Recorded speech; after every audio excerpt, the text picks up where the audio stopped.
di cérémonie protocolaire ouvrir le voyage officiel cette réunion bi. Ensuite, maintenant, on va aussi génn moom comme fan yii moom may gàll kër moom nga ko xam si jaxate la mais man moom lay moom aussi gën a mën a tàll soo kër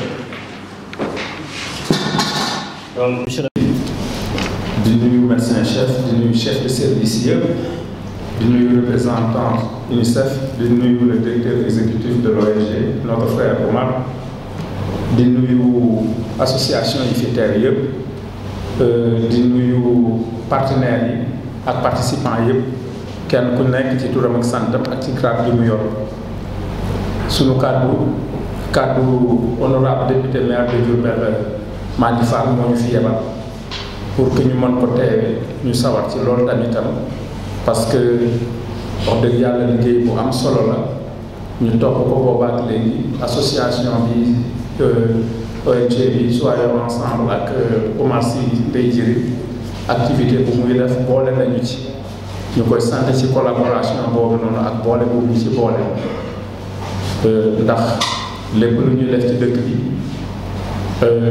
ñëpp am nañ ci cër waaye am nañ ci cër bu mag a mag ñu jàpp ne dañuy dimbale ci suñu liggéey lii nii li tax mu am solo mooy def ay jéego ba mu yàgg taxaw ne naa ko xayma xool la ca baax xool la ca mat a jubanti xool beneen doxalin booy jël loolu noonu moom y a pas meilleure démarche que ça ne serait-ce que pour ça ñoo ngi ciy sant rek bu baax a baax monsieur le gouverneur du ñu guddal ndax waxtu bi ni mu demee vendredi bekk demee noonu ñoo ngi sant daal bu baax di gërëm di joxoo kàddu bi ne lépp lu ciy def tamit tam suñu ko yëgee rek li ci suñu cër incha allah daal ko doxee incha allah jërëjëf. C'est pas la première fois en fait que le gouverneur pose des actes à l'encontre de l'association Soyons Ensemble.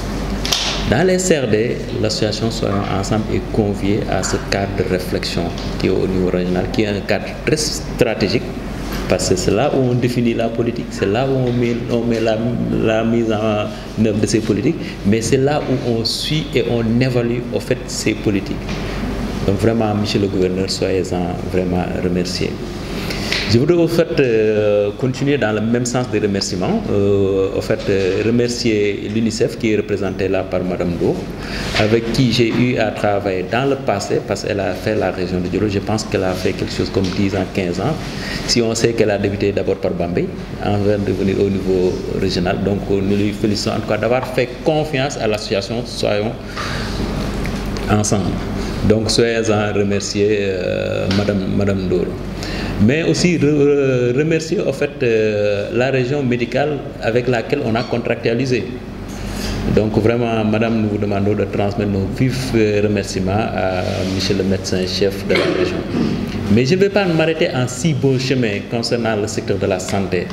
Parce que je peux vous assurer, en tout cas au niveau de la région médicale, au niveau du gouverneur, au niveau de l'UNICEF, que partout où nous avons eu en fait, à dérouler nos activités, nous les avons fait en étroite collaboration avec les postes de santé qui nous ont accompagnés et qui nous ont bien accompagnés et qui nous ont vraiment encouragés dans ce que nous faisons. Donc vraiment, c'est l'occasion de les remercier. Et on a eu plusieurs fois à cheminer avec eux. Sissar aussi nous a beaucoup accompagnés dans les activités de mise en œuvre. Je voudrais au fait féliciter l'ensemble des associations qui ont accepté d'être sous l'association Soyons Ensemble. C'est vrai que Soyons Ensemble, c'est une association, mais malgré ça, elle a eu à conduire au fait je peux l'appeler un consortium où il y avait des organisations fortes, même des ONG, et qui ont accepté d'être sous la conduite de l'association Soyons Ensemble. Parce qu'il fallait quand même qu'on crée un cadre fédérateur pour que la société civile puisse répondre de la façon la plus pertinente, la plus efficiente, au fait, pour amener la communauté à vacciner au fait, cette population. Parce qu'on est conscient qu'au départ, Diourbel avait des problèmes. Compte tenu, au fait, à part Dakar, c'est nous qui avons le plus de personnes au fait, qui ont été atteintes par la Covid. Ça, c'était la première des choses. La deuxième des choses, et le défi sur lequel on était appelé en fait, à relever, c'est que dans le taux de vaccination, Diourbel était bon dernier. Et c'est ce qui a fait qu'on a fait appel au fait, à la société civile. Et donc c'est l'occasion de remercier l'ensemble de ces associations, l'ensemble de ces personnes qui ont accepté au fait, de cheminer avec nous malgré les difficultés à laquelle au fait, on devait s'attendre. On savait c'était un défi, mais on se disait que c'était un défi qu'on pouvait relever. Comment relever? Parce que c'était la communauté au fait, qui est réticente à la vaccination. Mais on se dit que la communauté, en fait, c'est nous, hein? Ce sont les associations. C'est parce que nous avons un cadre formel, mais la communauté, en fait, c'est bel et bien les associations. Et donc, nous avons pu relever ce défi. Et vraiment, nous remercions l'ensemble des acteurs, nous remercions les collectivités territoriales. Et je réitère mes remerciements à M. le gouverneur et je ne vais pas abuser de son temps, compte tenu quand même il a un calendrier, comme je l'ai dit tantôt, très chargé. Merci aussi aux chefs de service qui nous ont accompagnés et qui sont là avec nous. Merci beaucoup. Je voudrais, au nom de l'UNICEF, mais via la région médicale, parce que nous sommes seulement un appui à la région médicale. Donc, comme le médecin-chef de région adjoint est là, j'aurais pu même ne pas parler, mais comme vous me faites l'honneur. Donc, c'est pour dire que l'UNICEF est là, donc pour appuyer la région médicale de Diourbel. Et quand on parle de région médicale, c'est tous les districts. Pour cette fois-ci, nous avons mis le focus, parce qu'il y a plusieurs partenaires qui interviennent dans la région. Nous avons voulu mettre le focus sur la société civile, les acteurs communautaires, donc pour renforcer, travailler en synergie. Comme il y a des partenaires qui ont déjà financé les structures de santé, nous avions donc dit pourquoi pas encourager les autres. Parce qu'effectivement, par rapport à l'objectif fixé, il fallait la multisectorialité. Et c'est ainsi que donc 10 OSC ont été financés. Mais c'est aussi l'occasion de féliciter et de remercier M. le gouverneur. Omar l'a dit tout de suite. Moi, en tout cas, à plusieurs reprises, j'ai eu à rencontrer M. le gouverneur lors des formations pour le démarrage. Et aujourd'hui, on est là ensemble avec l'évaluation des activités. Donc, c'est pour dire que si on a aujourd'hui des résultats, peut-être on va voir quels sont les résultats de Soyons Ensemble. C'est parce qu'on a eu l'appui de ces autorités administratives en premier chef, l'appui des autorités sanitaires bien sûr, mais aussi des dignitaires religieux, des leaders communautaires, mais de toute la population. Donc, en tout cas, UNICEF est là, renouvelle son engagement auprès des populations, mais auprès aussi des autorités administratives et sanitaires de la région. Donc, Monsieur le gouverneur, c'est les quelques mots que je voudrais dire, mais encore une fois, féliciter l'ONG Soyons Ensemble, qui peut-être, si on va le voir tout de suite par rapport aux résultats obtenus, et qui a eu à utiliser des stratégies novatrices pour toucher quand même le maximum de personnes et à dépasser même la cible qui leur a été fixée. Merci beaucoup, Monsieur le gouverneur. Nous avons ce HPV. Pourquoi nous vaccinons les filles? C'est un vaccin même qui est adressé aux garçons et aux filles. Mais nous, notre gouvernement a choisi de vacciner les filles parce que c'est un virus qui est très virulent, le human papillomavirus. Et nous savons que nous avons choisi de vacciner les filles au niveau des écoles, les filles qui n'ont pas encore eu d'activité sexuelle. Parce que, pourquoi? Parce que le virus, c'est des génomes, un virus avec beaucoup de sérotypes. Mais les virus les plus virulents sont très contagieux, mais de manière, et sont sexuellement transmissibles. C'est-à-dire le virus, quand il est très virulent, il est sexuellement transmissible. Mais il y en a parmi ces types qui se transmettent par simple contact.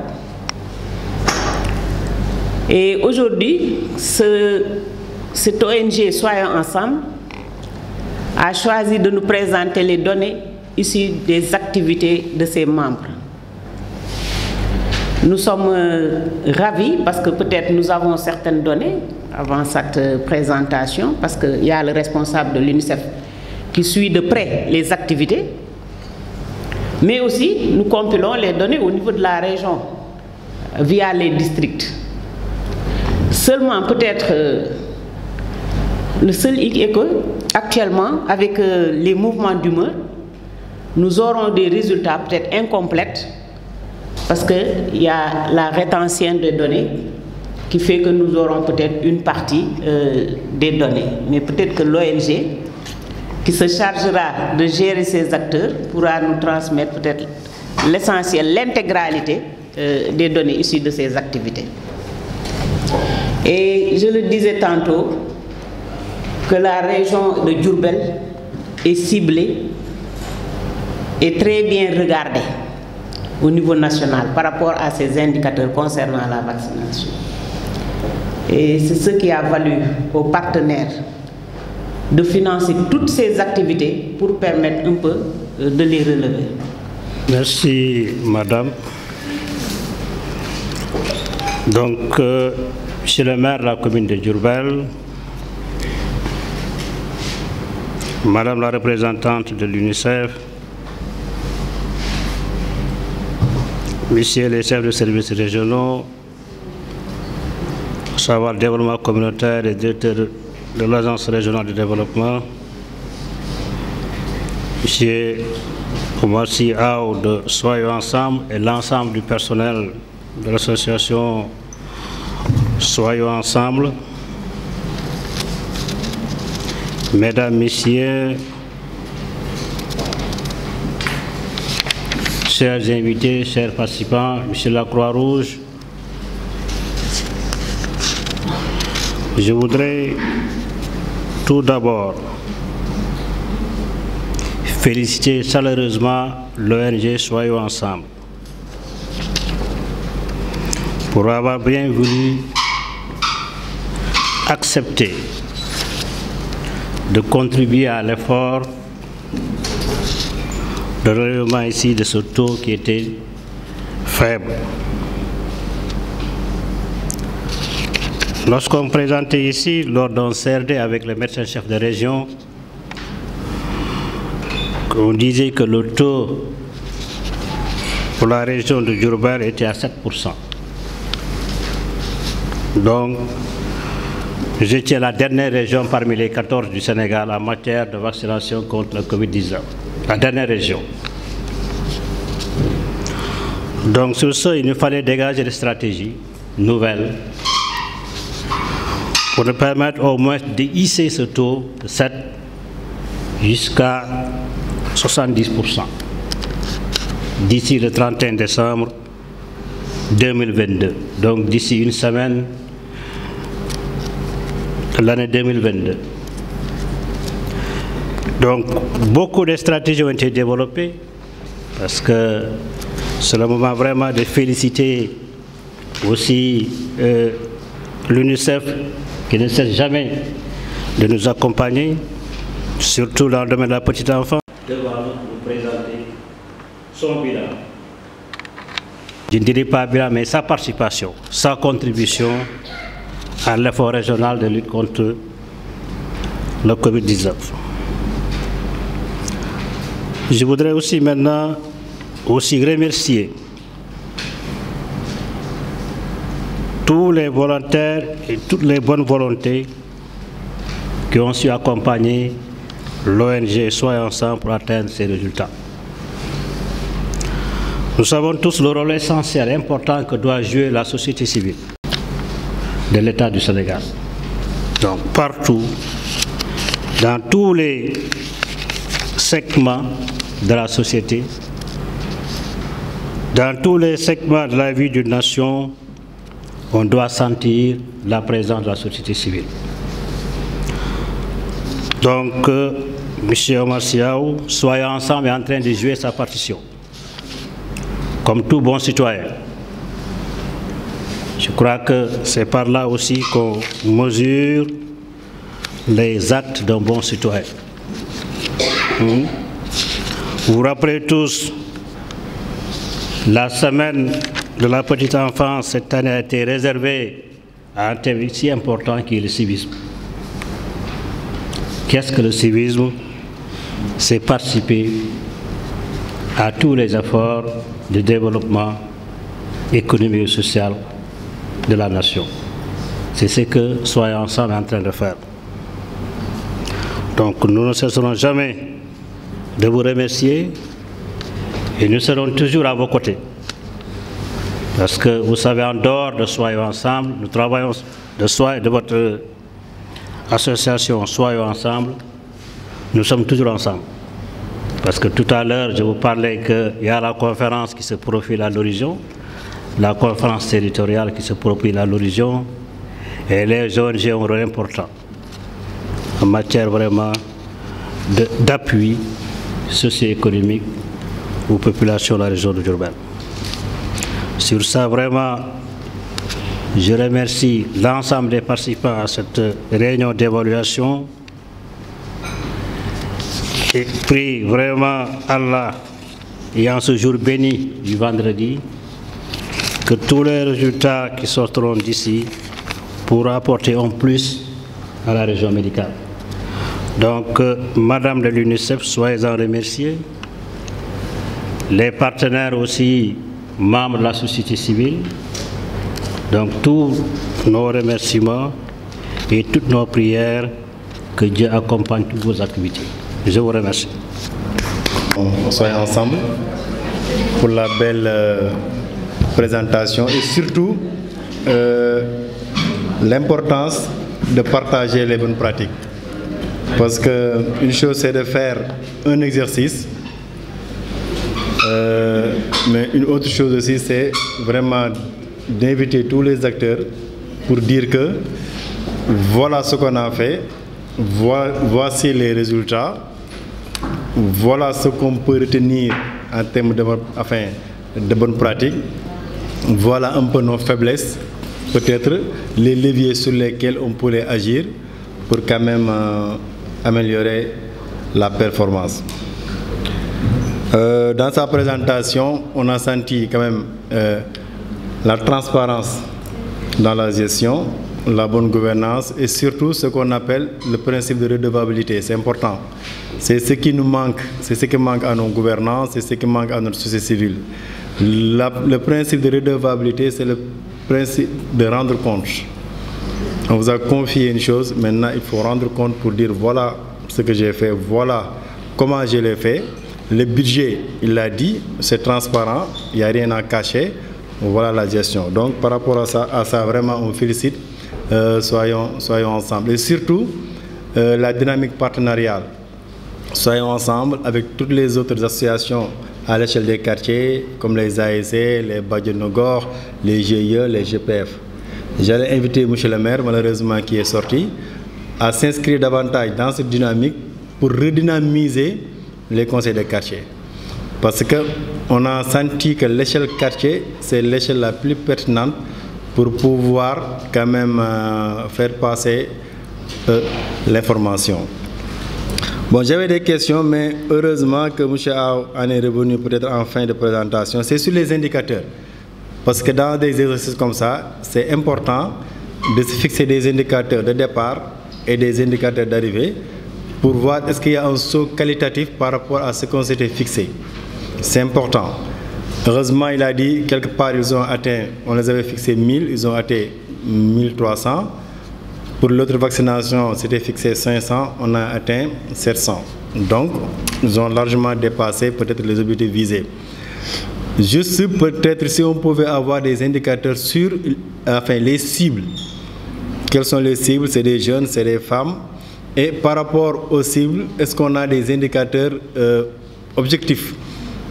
On a touché combien de femmes? On a touché combien de jeunes? Et parmi ces femmes et ces jeunes, combien ont été vaccinés pour pouvoir sortir le ratio? Je pense que si on avait ces indicateurs aussi, ça nous aiderait beaucoup. Nous félicitons l'association Soyons Ensemble, la région médicale également pour le choix de l'association Soyons Ensemble, l'UNICEF, pour les résultats qui ont été enregistrés dans le cadre de la vaccination contre le HPV et la COVID-19. Ça a été difficile, mais Soyons Ensemble a montré que les communautés ont encore leur rôle à jouer dans le domaine de la santé. Donc, sur ce, vraiment, nous le remercions. Au nom de l'ensemble des chefs de services régionaux, dont je suis le président de l'amicale, du comité régional de développement, dont M. Si également est membre, du comité régional de développement. Donc, monsieur Sy, l'ensemble des acteurs vous remercie. Il a été impliqué dans la lutte contre la Covid. Depuis le début, il l'a dit. Distribution de masques, soutien aux Daara, ce que je peux en témoigner. Voilà, donc en tout cas, il a aussi travaillé, comme l'a dit l'ARD, dans le développement, dans la petite enfance, avec l'UNICEF, dans beaucoup de domaines, hein, vraiment. Donc, Madame la Présidente, le choix n'a pas été voilà, gratuit de contractualiser avec la société civile pour avoir ces résultats assez satisfaisants. Les bonnes pratiques également, comme il l'a dit, il l'a partagé, ça va permettre aux uns et aux autres de s'inspirer de ces bonnes pratiques afin d'améliorer encore les indicateurs, comme l'a dit monsieur le gouverneur. Il reste encore du chemin à faire. Donc, en tout cas, on s'engage nous tous et j'engage aussi les chefs de services régionaux également à jouer aussi leur partition dans cette voilà, dans ces stratégies pour améliorer les indicateurs de la vaccination Covid et HPV dans la région. En tout cas, vraiment, nous remercions Soyons Ensemble pour toutes ces actions. Merci. Tout d'abord, je félicite Sama Thiamine Mbaye Dione par rapport à cette décoration. Vraiment, c'est du mérite. Méritons nga ko ñun xam nañ ci dara teg nañ ci suñu bët vraiment lu ñu la décoré mérito nga ko cër la boo xam ne ni yelloo nga ko yàlla na la jig te yeneen décoration yu gën a kawe topp si. Donc juste associé aux remerciements adressés à l'ONG Soyons Ensemble. Résultat yi bettuñu surprendre ñu vraiment le choix n'était pas fortuit ku xam vraiment monsieur A aussi le coordinateur xam ni il soutient bien les politiques de la santé mu ngi ñuy jàppale bu baax sans en tout cas rien à chaque fois bu ñu ko soxlaa dinañ ko gis ci suñu wet. Donc résultat yi mu enregistré nii bettuñu benn yoon dañ koy féliciter di ko encourager. Peut-être aussi il y a une leçon apprise, je l'ai dit hier, c'est en tout cas les résultats que la région médicale a enregistrés ces derniers temps montrent encore que la santé est multisectorielle. Sans les autres secteurs, on ne peut pas aller loin.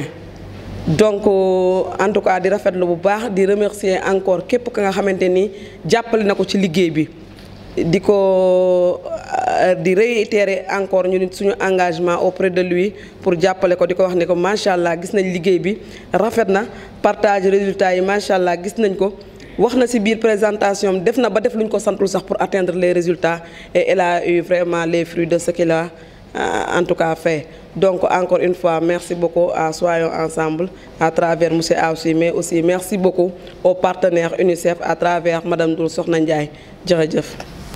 kon maa ngi nuyu mbooloo mi jiital ci kilifa yi te di leen ziar bu baax ci àjjuma ji di leen ñaanal jàmm di ko ñaanal mbooleem ku fi teew di tàmbalee fii MCR tàmbalee woon rek muy féliciter monsieur Dione vraiment dafa nekk loo xam ne dafa am solo sur 2 points parce que il l'a dit c'est une décoration pour toute la région mais également pour toute une corporation parce que si je ne me trompe yaakaar naa ne c'est le premier travailleur social à décrocher vraiment cette distinction kon loolu lu jar a féliciter la te mérite la parce que tout simplement les travailleurs sociaux dañuy def un travail de titan liggéey bu am solo mais ci suuf lañ koy def ba ñu bari duñ ko sentir léeg-léeg kon bu ñu ko décorer rek décorer nañ vraiment toute une corporation. Merci monsieur Dione et je rappelle que c'est lui mon chef de service également donc il est venu pour une autre casquette mais il aurait dû être vraiment à ma place ici. Di remercier bu baax di féliciter l'association ou bien l'ONG Soyons Ensemble ci liggéey bu rafet bi di wax ne Soyons Ensemble ci tur wi su fekkee ne dafa dajale ñëpp dans un même cadre wàccutoo yoon te wax na ko ci point fort yi loolu bokk na ci li waral résultat yi am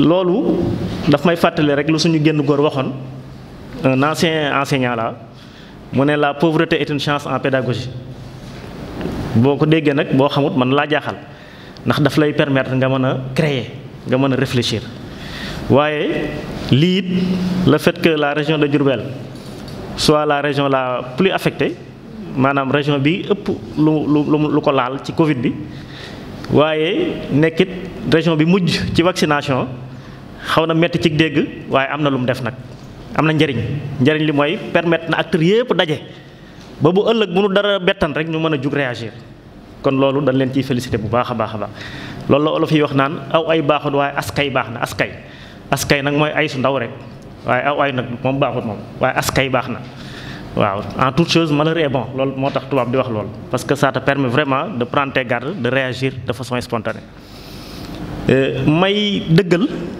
benn recommandation forte bu mu def muy la préparation de l'activité avant ñu waajal ko parce que dama am bu ma ci dund boo xam ne dañ ma ci invité ma ñëw comme ni mu ko waxee j'ai constaté une très forte mobilisation daanaka koñ bépp génn tëgg fecc réaction yi ñoom ñëpp réagir par contre ba ma laajtee la fa vacciné wu ça ne fait même pas le 10e kon vraiment c'est une activité qui a réussi mais qui a échoué parce que dajale nañ ñëpp waaye li taxoon ñu dajale leen defuñu ko loolu nag la ko waral mooy bi ma approché quelques-unes des dames dañ leen a woowoon ne dañ leen di sensibiliser maaye kenn waxuñu woon ne dañ leen di sensibiliser ba ñàkk leen kon préparation ga tamit dafa am solo te préparation gi il faut parler au chef de ménage wax nañ leen ne dañoo bëgg njaboot gi ñu dajeek ñoom bi sàngam waxtaanee ak ñoom nangam ak nangam ndax dañoo bëgg a ñàkku li ko waral lii ak lii la parce que dans le Bawol parce que fi lañ nekk ndigal daf ci am solo kilifteen daf ci am solo saa bu borom kër gi joxewul ndigal mënoo fexe ba sur place nga am li nga bëgg waaw loolu ñu koy saluer parce que c'est une valeur très forte kon waxtaan ak borom kër ga ba convaincre leen door leen a woo mooy tax boo leen wootee ñu wuy si ndax ba ñuy ñëw ndigalal damay wuy ji lañ aman waaye amuñu woon ndigalal bu ngeen wuy jee pare ngeen def leneen loolu mooy waral su fekkante ne une bonne préparation am na dana éviter ñaari alternative yi mu wax muy causerie yi après wala VAD yi parce que yooyu bu xasee am rek te budgétiser woo ko ça va poser problème kon préparation bi daf ci am solo trop di leen sant bu baax di leen gërëm di jéggalu asalaamaaleykum wa rahmatullahi wa barakatuh. Voilà, merci beaucoup présidente di remercier bu baax di remercier aussi sunu naataango yi nga xam ne nii ñoo jiitu ci kàddu wax di remercier waa UNICEF par le biais de Madame Ndour ak la région médicale aussi représentée ici par docteur et Mamboussa Amar mi nga xam mooy wàllu ko li jëm ci yeete ak penco fàttewul nag district sanitaire et la Croix-Rouge et association yu fi teew yëpp di wax rek ne dañu féliciter d'abord aussi ci présentation bu leer bi et c'est normal xam naa ne ñun moom du ñu jaaxal parce que xam nañ kii est aussi icône la en quelque sorte fii ci Diourbel ci lépp lu jëm ci développement surtout nag ci wetu santé lim ci jàpp bëri na lool ku dem ci daara yi wala nga dem ci néew yi doole da nga ko xam ñun xam nañ ci dara di ko féliciter waat encore une fois de plus ci présentation bu leer bi di ko féliciter aussi ci li ñuy wax transparence bi lu am solo léegi rek sëñ ñi ngi mi jël wax na ko maanaam mbooloo booy ànd ak ñoom surtout li mag ñi faral di wax naan xaalis su amee bët day tegu ci yoon xaalis bu amee bët day tegu ci yoon bu wàccee yoon rek boo moytul leneen fekk ko ci kon ñu ngi lay féliciter baax ci loolu di wax aussi maîtrise bi nga maîtriser aussi sujet bi parce que xam na ne li nga présenté fii ku xamul li muy def du ko présenté surtout ci wàllu li jëm ci HPV bi nga xam ne ñun waa école Kër Sëñ Bay Sarr da la ciy remercier bu baax au nom de directeur de l'école et des enseignants parce que non seulement ñëw nga fa ñu defal ko xale yi te ku dégg docteur bi muy wax ci seen njëlbeenu kàddoom dafa waxoon lu leer xamal ne cancer col de l'utérus ñun ñëpp def naa ñu ngi koy dégg waaye bëri na yàqkat yu ci nekkoon njëlbeenu ko wax ci wax ju doy waar waaye ñoom lu mu leen jaral ñun aussi war nañoo jaral lu ko raw beneen bi ci tegu mooy li nga xam ne moom la gën a atteindre ci objectif bi mu doon def mooy fexe ba ñàkku nit ñi ci li nga xam mooy Covid 19 ak HPV te HPV écoles yi ak daara yi dañ cee war a dem bu baax a baax a baax surtout cible boobu mooy école ak daara booy xool surtout école primaire bi ci xale yi nga xam ñu ngi jàng CE1 jëm ba CM2 diggante boobu la xale yi nekk ak 6e xëy secondaire mais foofu la xale yi ne kon bàyyi xel bu baax daara yi ak li nga xam war na bokk ci recommandation yi nga xam ne nii dama koy demander les daara et les écoles HPV bi loolu moom bokk na ci. beneen bi mooy demander ko aussi mu jéem cee yokkaale aussi deuxième dose HPV parce que day ñëw ca kanam mu programmer ko ci biir li nga xam moom la bëgg a def parce que dans 6 mois lay doon donc au mois de mai avant école tëj wala juin loolu aussi demander nga boole ko ci recommandation yi nga xam ne moom ngay bëgg a def. Préparer ko bu baax ndax jël une dose rek ne suffit pas il faut nga jël beneen deuxième dose pour que xale bi mën a am immunité bu mat ñi ngi sant nag bu baax di gërëm lii parce que ci liñ koy terminer sax mooy organisation bu impeccable bii nga def vraiment man dem naa ci évaluation yu bëri mais ni nga organiser vraiment c'est formidable et je sais que ku ko gis xam na ko kooku aussi nag c'est li ñuy wax ne loxo professionnel la ñi ngi lay félicité waat bu baax te aussi di wax ne école yi surtout école Kër Sëñ Mbaye Sarr ci sama tour ñu ngi gën a adhéré ci sa association bi gën la jàppale ci beneen casquette bi tim nga xam ne dañ koy def ci wàllu communication jëmee ko ci wàllu wér-gu-yaram ñu ngi lay aussi gën a adhéré suñu bopp ci loolu ànd ci ak yow fas yéene ci ànd ak yow di remercier ñi fi teew ñëpp jërë ngeen jëf nekk leen ñi ñëpp ci jàmm. Accepter de déplacer wu d'une maison à une autre pour de vacciner des personnes à âge avancé. Donc c'est le lieu de le dire, c'est le lieu de les remercier et de leur rendre l'hommage qu'ils méritent. Au niveau de Bambey, tout de suite le directeur l'a dit, parlant de ciblage, au départ on s'est rendu compte que c'est les grandes personnes, généralement les femmes, qui doivent réagir. Et là on a changé de stratégie pour aller dans les écoles, les lycées, pour effectivement sensibiliser, essayer de vacciner au maximum. Le constat bi ñu def, c'est que prise de conscience bi elle est réelle mais bataille il y a beaucoup de réticence surtout au niveau des jeunes par rapport à la Covid dans les lycées mais même HPV il y a eu tellement de réticence qu'on était obligé dans certains établissements d'inviter les parents d'élèves à une assemblée générale de les sensibiliser et surtout de demander aux élèves ñu am les autorisations préalables de leurs parents pour se faire vacciner pour dire que dans la stratégie l'a dit il faut véritablement s'adapter au fur et à mesure am na su ñoo xam ne seen jour avec lañ leen fekk bàyyi leen ñu def seen ay mur ba pare waxtaan ak ñoom pour pouvoir vacciner mais ce qui est sûr et certain mooy le gap qui reste est important il y a lieu de continuer la sensibilisation d'initier des activités pour que véritablement ñu mën a davantage alors vacciner les populations. En tout cas au niveau de Bambey la mobilisation est réelle tous les acteurs étaient en vérité sur le terrain et donc c'est au nom du département au nom de l'association au nom de tous les acteurs que nous avons mobilisés que la ñu yëkkati sunu kàddu pour dire merci et vous exprimer notre disponibilité à continuer le travail bi ñu commencé woon merci beaucoup. di leen sant di gërëm tous les chefs de services régionaux yi nekk Diourbel particulièrement le gouverneur di remercier les acteurs de développement yi nekk biir Diourbel di xamale Oumar Sy nos vives félicitations day xam ne c'est exposé bi c'est explicite leer na ñëpp gis nañ ko kon nag nos vives félicitations man danaa indi quelques suggestions par rapport ci exposé bi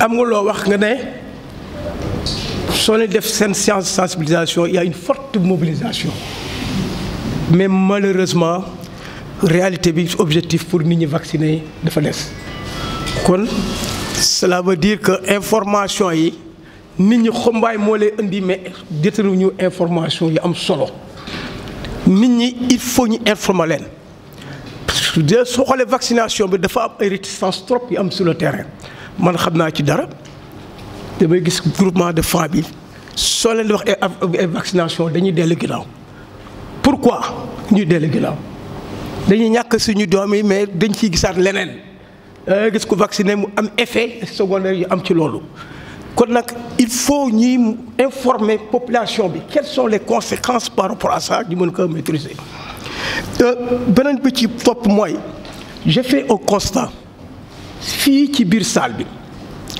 j'ai pas vu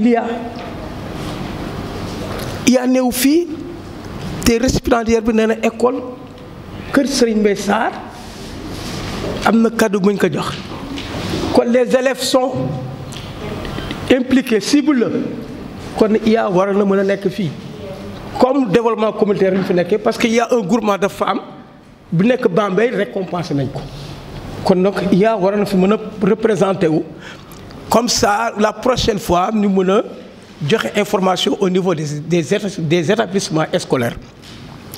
beneen constat bu ma def mooy Oumar je propose une recommandation mi am évaluation mi-parcours ci mën a avancer parce que évaluation finale la mais su ñu def évaluation mi-parcours comme li doon def nii je crois que vous aurez un résultat bi ëpp bii da ngeen di wax je crois que loolu mën nañ ko ci mën a bàyyi xel. ensuite indicateurs yi important ci ngeen ko war a wax ñaata xale lañ vacciné ñaata jigéen la nangam ñu xam ko mu leer ñu génn cible yi yoo xam ñan ak ñan la ñu mën ko mën a def. Ensuite, quelles sont les difficultés que vous avez rencontrées sur le terrain? Difficultés yi war nañ ko wax parce que ñu mën a xool ban stratégie lañ mën a def pour gën a mën a améliorer. Enfin fu ma mën a jeexale mooy monsieur Mbaye wax na ko te yàgg naa wax loolu suñu bëggee am un résultat sur toutes les actions de développement tant qu'on n'a pas mis un conseil de quartier information du jàll. Conseil de quartier c'est très important parce que conseil de quartier yi ñëpp lay recouvrir les ASC les femmes de développement les GIE les imams les conseils municipaux ñëpp lañ fay nekk ci gox yi kon nag ñëpp impliqué lañ ci biir kon nag vraiment fii c'est une occasion monsieur le maire encore je redis et redis encore